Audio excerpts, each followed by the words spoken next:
We are back for the second set of what's happening in the different schools of SDO Cabanatuan City. The International Education Organization, SIMIO, or Southeast Asian Ministers of Education Organization, accepted the application of ACA Elementary School to be a member institution of their SIMIO School Network project.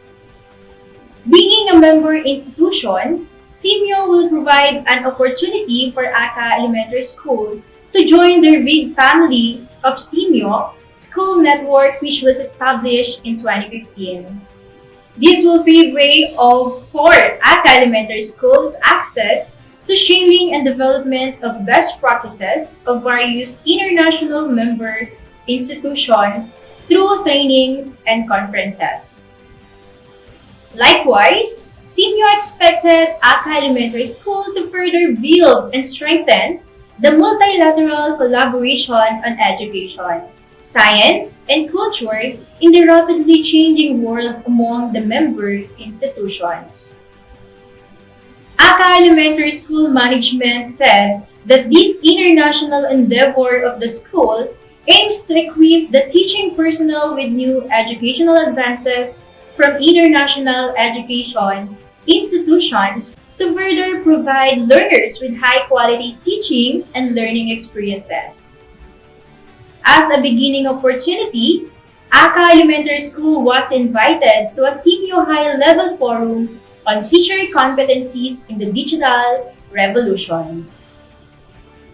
This news was posted by DepEd Media Bureau member Alan David Valdez.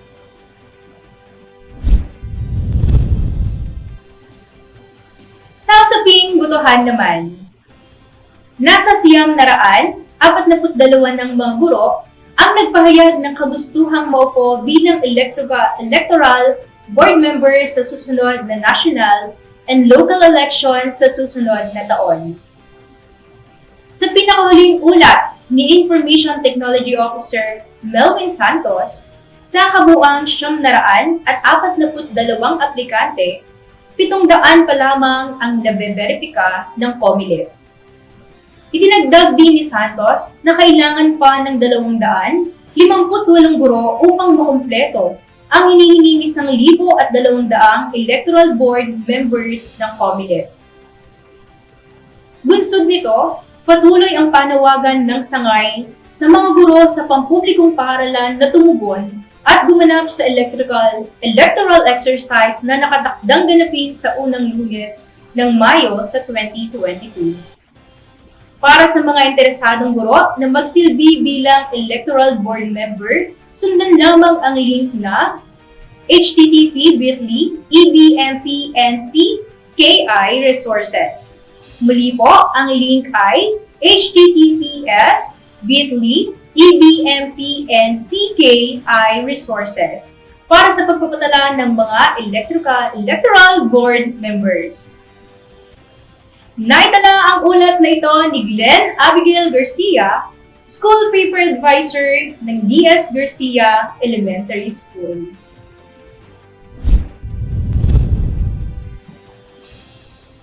Para naman sa usaping pangkalusugan, nagsilbing vaccination area para sa mga senior citizens at may mga comorbidities ang Cabanatuan North Elementary School nitong nakaraang Miyerkules, Hulyo 21.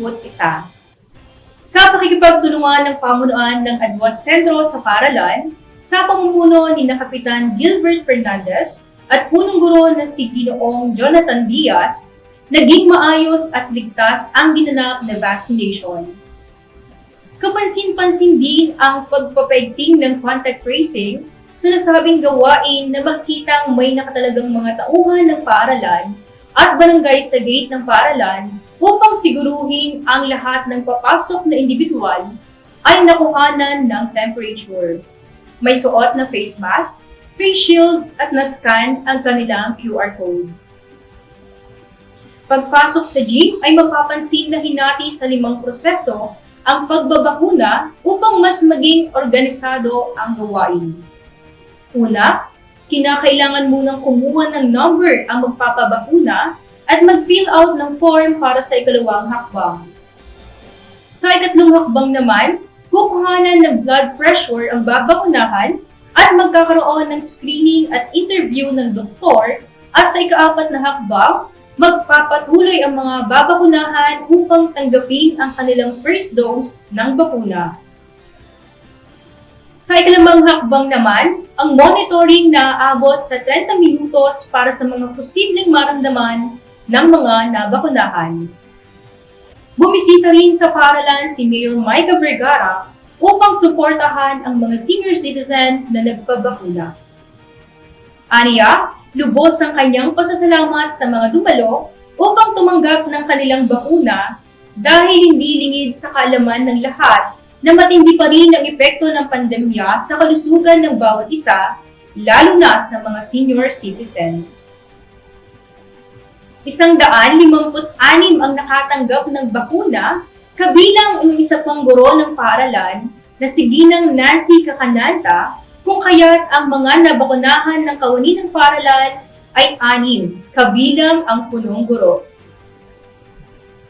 Ani Ginang Cacananta, mahalaga ang makapagpabakuna lalo sa mga kagaya niyang guro na may comorbidity dahil hindi maiiwasang makasalamuha nila ang mga magulang ng kanilang mag-aaral. Ang ulat na ito ay naitala ni Katrina Grace Ann Constantino ng Cabanatuan North Elementary School.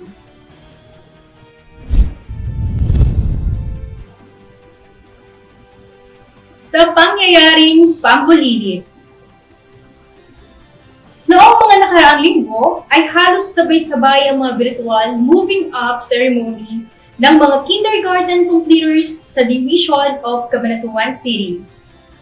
Nitoong nakaraang Hulyo 16, naisagawa ang moving up ceremony ng may 178 na bata mula sa Mayapyap Elementary School sa pamamagitan ng Facebook Live at StreamYard.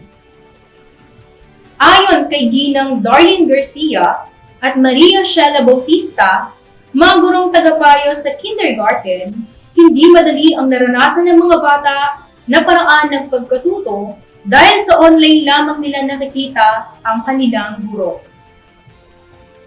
Anila, napakalaki ng ginampanan ng mga magulang para tuloy ang pagkatuto ng kanilang mga anak.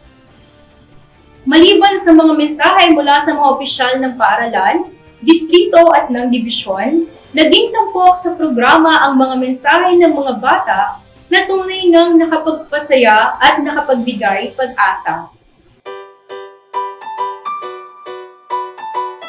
Magandang buhay! Ito ang mga kinder ng Mayapyap Elementary School.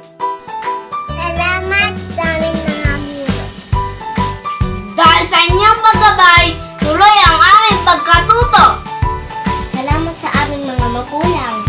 Dahil matyaga kayong nagturo sa amin. Salamat po kahit may COVID-19.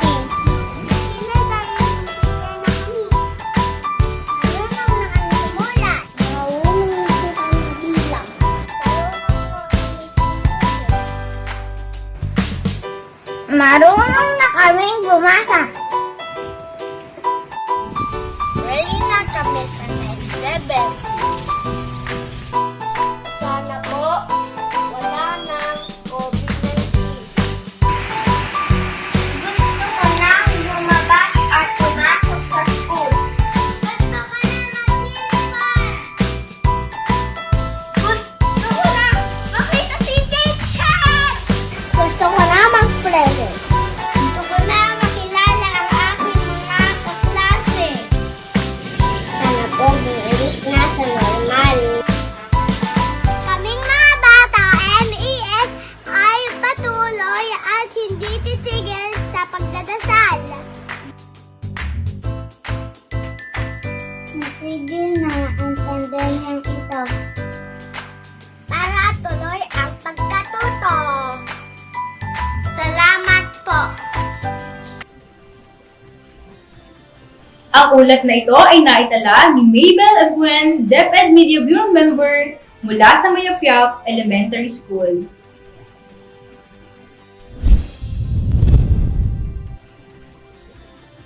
Mula pa rin sa Mayapyap Elementary School.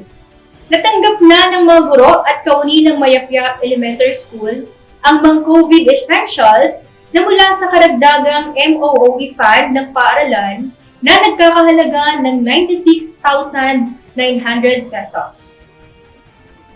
Ang mga COVID essentials na natanggap ng mga kawani ay alcohol, face shield, face mask, tissue paper, bar soap, liquid soap, disinfectant spray at mga basurahan. Nagdagdag din ng additional UV bags sa bawat grade level at isang movable sink na ilalagay sa gym ng Paaralang na siyang naging module distribution center. Mula sa fund ay may sasagawa na din ang repair at replacement ng mga faucets sa mga washing facilities ng Paaralang. Ayon kay Principal Leah Alvaran, ang ganitong inisyatibo ay pagpapatunay lamang na pinapahalagahan ng kagawaran ang kaligtasan at kalusugan ng mga kawani nito. Umaasa din siya na mas lalong mapaghihibayo ang pag-iingat ng mga guro lalo ngayon na sapat ang mga COVID essentials na kanilang natanggap. Ang ulat na ito ay naitala pa rin ni Mabel Gwen, DepEd Media Bureau Member mula sa Mayapyap Elementary School. Sa iba pang mga pangyayari, hindi umurong sa hamon ang pamunuan ng Lazaro Francisco Integrated School nang ito ay pangalanan magpundar ng mini-studio sa loob ng Paaralang upang maging entry sa Regional Search for Best Innovation in Education. Bungsod ng naturang pagkakapili sa Paaralang upang maging isa sa 4 na pagpipiliang entries sa kategoryang Educational Structure, kagiyat na sinilok at sumailalim sa renovation ang isang bahagi ng school library na siyang tahanan ng Studio Lazaro.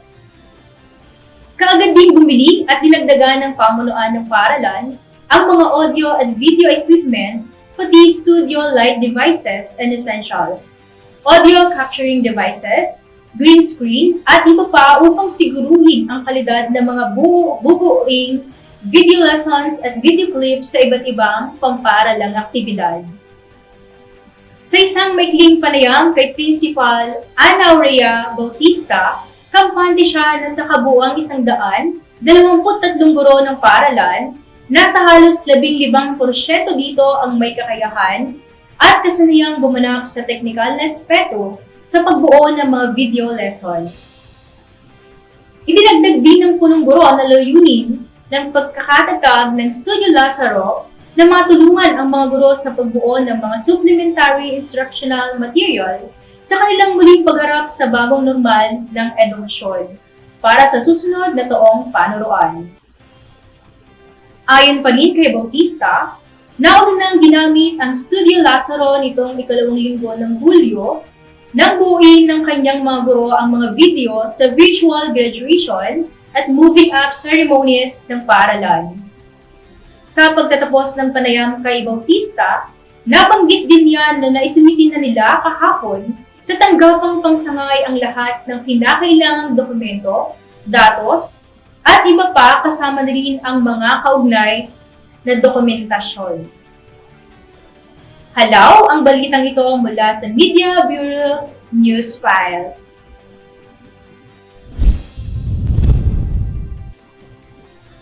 At iyan ang kalipunan ng mga balitang nakalap ng DepEd Media Bureau ngayong huling linggo ng Hulyo. Magbabalik ang iyong palatuntunan makalipas ang ilang paalala mula sa ating himpilan.